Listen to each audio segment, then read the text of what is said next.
Oi, gente, espero que vocês estejam bem. Bom, estamos aqui falando sobre o serviço social, surgimento dele, surgimento do capitalismo, do dinheiro, e com o capitalismo a gente teve aí a evidência das expressões da questão social, que nada mais são do que as desigualdades sociais que a gente encontra aí pelo mundo. E hoje a gente vai falar um pouco, e é claro, lembra sempre que é só uma pincelada, uma gota aqui no oceano de vasta informação que a gente tem, não se esgota em 8, 10 minutos. Nós vamos falar um pouquinho sobre a questão da reconceituação do serviço social no Brasil. Então, em 1930 até 1950, 60, finalzinho, nós temos aí o surgimento do serviço social no Brasil e a gente tem o empenho e a implementação aí do serviço social muito conservador, muito assistencialista, ligado muito às práticas religiosas. Né? As pessoas que se dedicavam ao serviço social eram pessoas muito envolvidas na vida religiosa ou indicadas pela igreja para assumirem essa posição. Então, a igreja tinha uma forte influência e domínio sobre as pessoas que viviam e se dedicavam às causas sociais. E as causas sociais eram muito dedicadas assim, pensadas de maneira individual. Ou seja, não era pensado no coletivo, então era pensado num ser, numa pessoa que tinha um problema e precisava resolver aquela situação. Lembra que eu comentei num vídeo anterior em que, no passado, as pessoas diziam que a pobreza era consequência do pecado, justamente porque estava muito associada a essa questão religiosa. E como a gente chega com o surgimento de pessoas que vão refletindo e o assunto vai surgindo no mundo, como toda a área de estudo, de pesquisa, no serviço social também não foi diferente. Então, a gente passou de 1900 isso falando no Brasil, tá? 1960, o finalzinho, e 1970, um boom aí de reconceituação no serviço social. Mas antes de entrar nesse assunto, no mundo também isso já estava acontecendo. E foi um pouquinho antes, em 1950, 1960, a gente já tinha esse movimento de reconceituação acontecendo lá no Chile, no Uruguai, na Argentina, e repensando como reconceituar o quê? Sair desse conceito de assistencialismo, muito focado na questão moralista e religiosa, e ir para um conceito mais das ciências sociais críticas, né?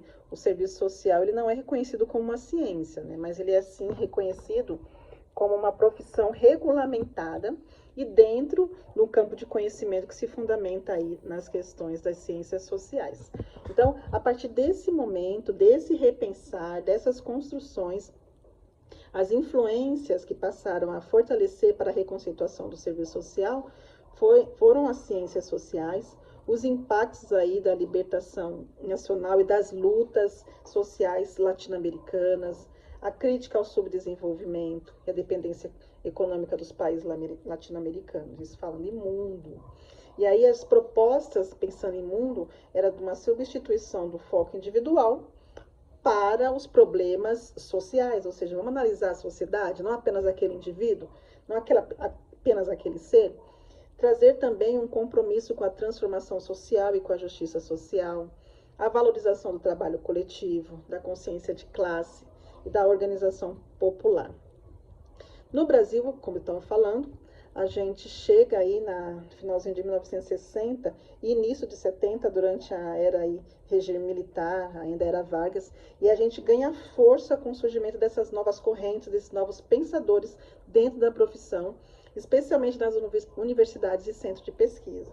Ora, uma vez que você deixa de agir simplesmente por força e você começa a repensar e refletir, você traz um senso crítico para determinada situação. E foi isso que aconteceu com o serviço social no Brasil. E aí a gente tem aí as contribuições no Brasil, a criação de uma proposta metodológica centrada na interpretação aí da realidade social brasileira. Vamos analisar o porquê da problemática no Brasil. Não é simplesmente resolver sem entender o porquê, o que causa, para que evite que isso aconteça novamente. A influência da teoria social marxista e da teoria da dependência. Então, Karl Marx aí é base mesmo para a compreensão do serviço social. As pessoas leem e muitos dos autores que a gente vai falar aqui daqui a pouco se baseiam na teoria de Marx, Karl Marx, daquilo que ele pensava de uma sociedade mais justa, mais comunitária, mais igualitária, extremista para alguns às vezes, concorde ou não, mas Karl Marx, ele escreveu realmente sobre essa análise de um mundo totalmente livre de desigualdade social. Ele sonhava e pensava muito nisso. Então, nomes importantes no Brasil que trouxeram e contribuíram para essa reconceituação do serviço social. Estamos falando aí de Yolanda Guerra, estamos falando de Marilda Yamamoto, e estamos falando do tão temido José Paulo Neto. Temido por quê? Porque quem estuda e quem lê esse homem sabe do que a gente está dizendo. A gente lê e não entende nada. Mesmo que você leia 10 vezes, na 10ª você ainda não está compreendendo nada. Então, eu digo para você, como recebi orientação de uma querida professora, Sandra Carvalho, aqui de Guarulhos. Assista Paulo Neto. Leia, mas também assista, que você vai perceber a diferença dele. E realmente é diferente. Mas esses 3 principais autores contribuíram e são intelectuais que tiveram uma grande força nessa sistematização aí do projeto ético-político do serviço social, ou seja, como que nós pensamos, né? Como que nós nos posicionamos em relação ao serviço social, no que a gente acredita. E como que a gente teve esse avanço, né? Como é que isso se solidificou? Em 1993, tivemos aí o Código de Ética do Serviço Social, onde expressa, né, os principais conceitos aí da atuação, da reconceituação, compromisso com os direitos humanos, com a classe trabalhadora e com a transformação social, o fortalecimento da formação crítica nas universidades, cada vez mais discutindo sobre o assunto. E hoje eu estou na fase da graduação e eu vejo quão complexa é essa graduação, né? Como eu falei no começo, não é uma ciência, mas está ali fundamentada no campo das ciências sociais, então é muito material para ler. A gente lê, sim, Karl Marx, a gente lê Max Weber, a gente lê Engels, enfim, tantos outros a gente lê. E tudo isso serve para despertar o nosso senso crítico e fazer análise também da realidade de conjuntura, essas situações todas, pensando no coletivo. E a participação também, né, outro avanço que a gente teve foi a participação ativa dos assistentes sociais em espaços de controle social, como conselhos e fóruns e políticas públicas. Né? Então, o profissional do serviço social, o assistente social, ele passa agora a ter voz e poder expressar aquilo que ele entende como sendo a grande necessidade de entender realmente o projeto ético-político do serviço social. E aí, quais são as principais características do serviço social na pós-reconceituação aí no Brasil? Nós saímos do sistema assistencialista para o sistema emancipador, ou seja, eu não trago somente a dependência. Eu quero que essa pessoa tenha autonomia, seja protagonista de si mesmo. Né? Então, o foco antes era só no indivíduo, o foco agora é na estrutura social. Porque o capitalismo ele traz isso, né? As evidências da questão, as expressões da questão social. Então, não é apenas em um indivíduo, mas em toda a sociedade que está lá na base, que sofre, principalmente o trabalhador. E aí, a gente tinha antes também uma ideologia neutra, e o serviço social ele traz um posicionamento político, né? Bem engajado. Fica bem evidente como que é o pensamento de quem atua no serviço social, está sempre pensando na classe trabalhadora, e esse é o nosso grupo de atuação, de defesa, pensar em quem está sempre lá na ponta, trazer justiça.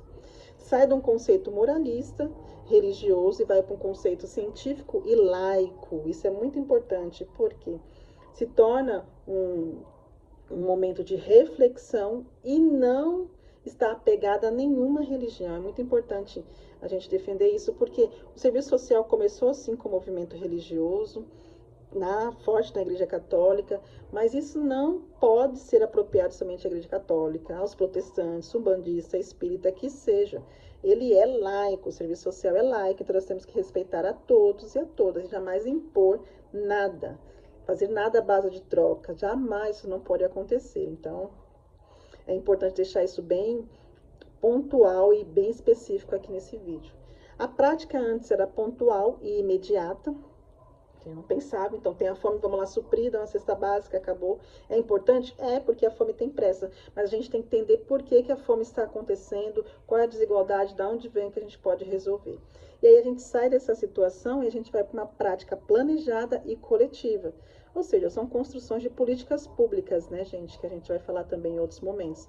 Então, para finalizar esse vídeo, não ficar muito longo, já ficou, são mais de 10 minutos, a reconceituação do serviço social transformou a profissão em uma prática crítica. Ou seja, eu tenho senso crítico agora, eu não analiso simplesmente, vejo simplesmente uma situação e não entendo por quê. Então, quando você vê um morador em situação de rua, ele está lá, como a gente vê, e parece que a gente normaliza e não pode, mexendo nos cestos de lixo e procurando algo para comer, a gente fala, não, mas é assim mesmo, acontece. Não, não é. Isso é retrato de uma sociedade desigual. E como a gente pode fazer para minimizar e reduzir essas questões, essas expressões da questão social. Então, além de estar analisada com a prática crítica, o serviço social também atual está conceituado, né, comprometido com os direitos sociais e com a superação, como eu falei agora, das desigualdades sociais e estruturais, principalmente na América Latina, principalmente no Brasil. Então, esse processo de reconceituação fortaleceu muito o projeto ético-político profissional, que orienta-se o trabalhador, o trabalho do assistente social até os dias de hoje.